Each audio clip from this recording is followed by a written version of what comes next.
Welcome everyone, Costin here with a discussion about Age of Mythology Stress Test Beta, which has the Egyptians disabled, I imagine because Microsoft decided to rebalance them and maybe improve some of the icons. I mean, Bass just looks pretty weird in a significant number of ways, and she's actually not the only one, really. Like, look how Horus's icon over here, his portrait is like, that head really does not match that body. I mean, Ra is in a much better shape, but even he is a bit weird. Like, the head is just a bit too realistic, all the same. So, we have the Egyptians disabled, largely because of balance reasons, I imagine, because, yeah, they were a bit too strong in the closed beta. So, they've decided to close them up and see what they can change with them to make them better in line with balance, like they were dominating. How dominating? Well, I went 2v1 against an Egyptian AI with another AI on my side, same difficulty for both of them, and the Egyptians almost won. 2v1. Well, that's saying something quite a bit. Anyway, so we now have the Atlanteans, and I want to talk about the Atlantean gods, the major gods, the minor gods, and let's start with Kronos. He can time shift buildings. He could do so in the previous version of the game as well. Buildings are constructed 25% faster per nearby manor, receives 2 free units, myth units instead of 1 when advancing to the next stage, and lost siege and myth units return 20% of their resource costs. So he's focused on siege, he's focused on myth units, he's focused on defenses, or just mobility with buildings around the map. Now, one thing that's very interesting to think about with the Atlanteans, it seems that their way of gaining favor has been changed. It used to be that you would gain favor with town centers, but now it seems to be different. Though I haven't played with them, just looking at the gods at the moment. Now with Kronos, you get the deconstruction power at tier 1, which deconstructs a building, gives back the resources to the player, but they lose the building. And he also has temporal chaos. So he can add 2 maximum buildings to the concurrent 2 time shifts.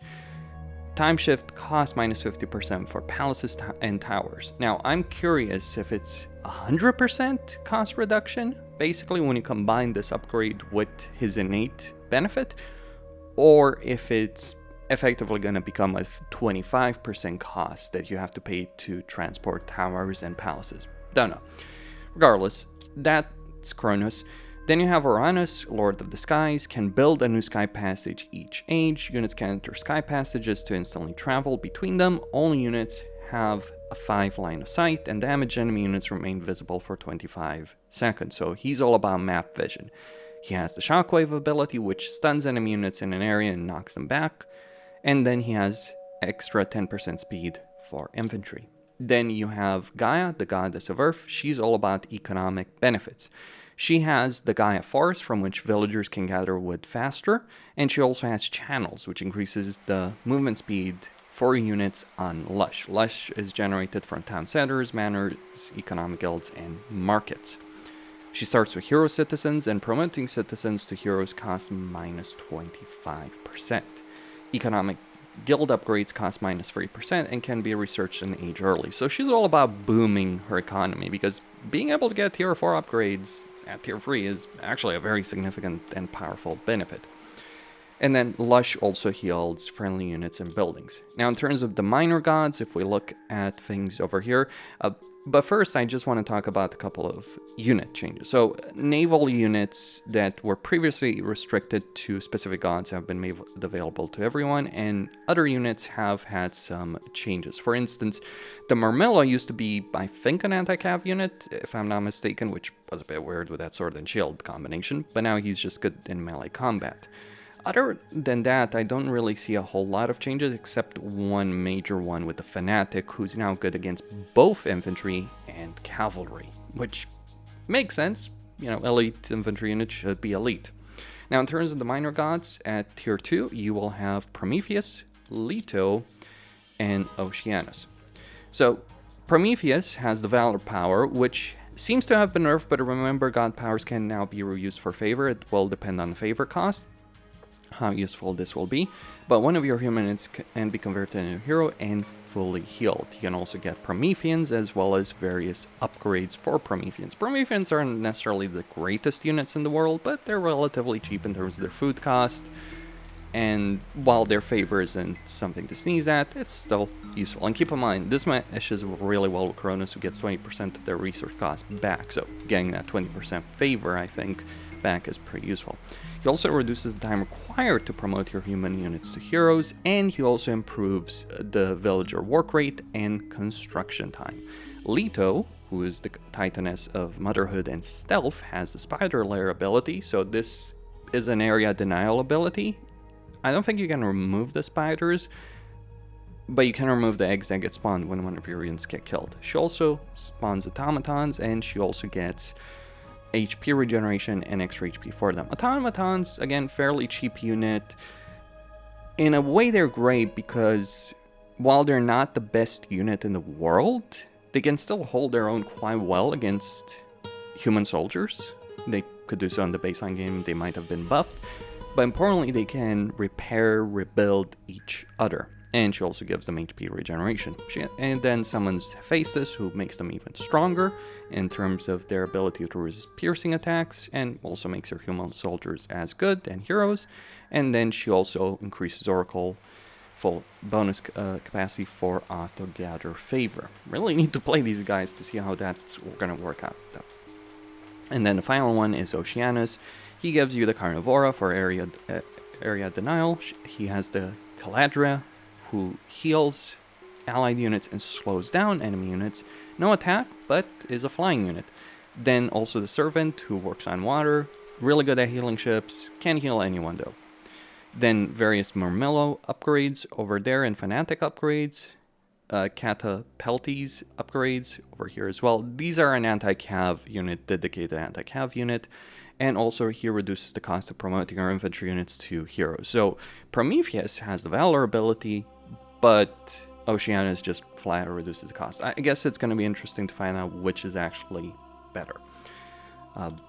Then we move on to tier 3. We have Hyperion, Titan of Watching and Observation. His improvements benefit your hero, so if you're matching it, Prometheus with Hyperion might be the way to go. He has the Cast ability, temporarily turns a group of enemies hostile to all, so it's temporary. It used to be permanent, but they will lose their upgrades. So if they keep their upgrades for a certain period of time, could be really useful. And he has the Satyrs, which are quite strong as range units because of their special attack. So a couple of Satyrs can do significant damage if you protect them. He also lets your heroes regenerate, so he really seems to work well with Prometheus or Oceanus if you have that combination available. Yes, Oranos at least has that particular combination. Then he converts all your oracles into heroes, and all new ones are going to be hero oracles. And then you get Pioneer of the Sky, which gives you AoE attack for siege biremes. Okay, then you have Rhea. Rhea has the Traitor ability, which converts an enemy unit, including myth units, to your side, though not enemy heroes, I imagine. She has the Behemoth, which is now no longer just good against buildings, but also good against human soldiers, which previously it was not. Then she also gives you a trickle of favor from town centers. So the way I'm reading this, I could be wrong, but it does feel like oracles really are going to be the way you gain favor. And town centers are not. Could be wrong on that. Again, haven't played, just reading the changes. She gives you Arcus benefits and Turma benefits. So for Turma, it's benefits to resisting range units, because that's what the Turma is. It's an anti-ranged cav unit. And Arcus are anti-infantry. So benefits in their respective roles. She gives you Rhea's Gift, which returns all favor that you have spent, and future upgrades no longer cost favor. This is bloody incredible, actually, because it will save you so much favor, especially when you consider the cost of things. And then she can give you ship regeneration near your docks. Finally, at tier 3, you have Thea, who summons a tree from which you can train dryads, limit of 5, no favor cost, but they're not particularly great. She has the Stimpilian Bird, which is a ranged flying unit. She has Prophetic Sight, so favor benefit, full capacity bonus for auto-gather favor, and enables reveal enemy UI action, so you can see what they're actually training from their buildings. Pretty damn powerful. cavalry benefits over there with Fea. She's basically stealing Poseidon's benefits, so 15% cost and 10% speed. Then she also has an extra cavalry benefit by buffing your main cavalry unit for the Contarius over there. So range, melee attack range, so can hit them from a bit of a distance, melee attack damage, and same applies to heroes. Then she also upgrades those specific myth units that have been made available to everyone. This is basically someone riding a shark over here, or a dolphin, not quite sure. I think it was a dolphin previously, it might be a shark right here based on the icon. So those are for tier 3. Moving on to tier 4, you have Helios, Atlas, and Hecate. So looking at Helios, you get the Vortex spell, or Vortex God Power, which teleports all military units to a target. So if you really want to get the jump on your opponent, use this. Centimanus, who's a pretty powerful myth unit that's good against crowds of enemy units, and you can also upgrade them to Wardens of Artaris, which increases their melee attack damage.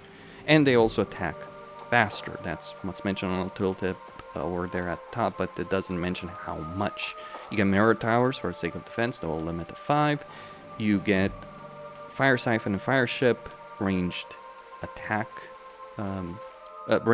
max range increased by 2 and 4 respectively, and he then gets Petrification, which gives siege weapons and siege biremes a benefit to hack attack, so they will take less damage from melee units.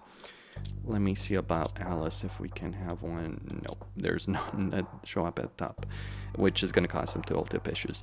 But he has Implode, which does a lot of damage in AoE, though just keep in mind it does depend on how many units are imploded, so just bear that aspect in mind. Probably useful to just pump it in the middle of an enemy base and hope for the best.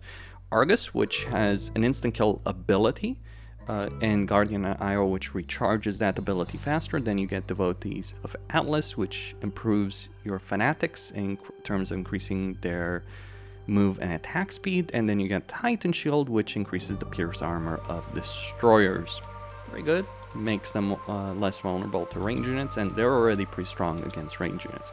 And the final god at tier 4, you have Hecate, or Hecate.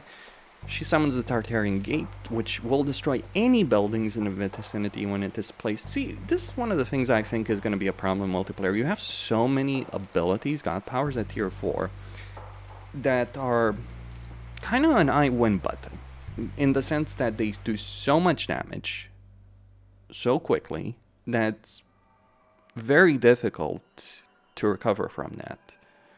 So I'm kind of curious how that kind of balancing will work. Either those abilities need to be nerfed and made cheaper in terms of reusing them, because destroying our entire enemy production capability in one single go is ridiculous. Or there needs to be some kind of restriction on that. I mean, ISIS has that protection, but others don't. So that's a bit of a problem. You have Lampides, which are a ranged myth unit. Pretty strong. I personally haven't used them that much because, yeah, Implode is far better than Tartarian Gate, I gotta tell you. She does give you Asper Blood, which allows your Lampides to transform enemy units into chickens. Great. Disable enemy units and get food at the same time. She lets your myth units regenerate. Although, given the kind of myth units, I mean, it would be pretty good with Behemoths, not gonna lie. And then you get Celerity, which increases myth unit ranged attack speed, melee attack speed, and just movement speed as well. So, all kinds of benefits. And that would be the Atlantean gods. Some changes here and there. Who do I think is the best? Well, you know, I'm gonna say, like, Gaia's economic benefit. Like, one of the problems I would say that has always existed in Age of Mythology, and this applies in campaign, it applies in skirmish, and it applies in multiplayer, or how multiplayer used to be, is like getting to tier 4 quickly gives you such major benefits that it's hard to understate that.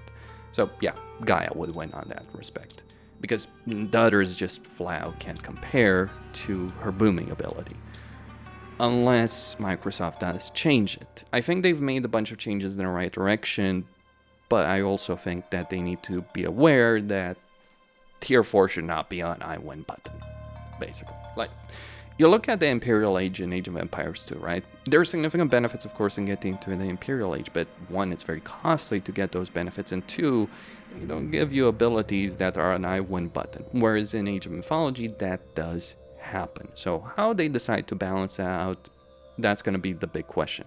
Costin signing out. Don't forget to subscribe, like, and enable notifications. Stay tuned for more.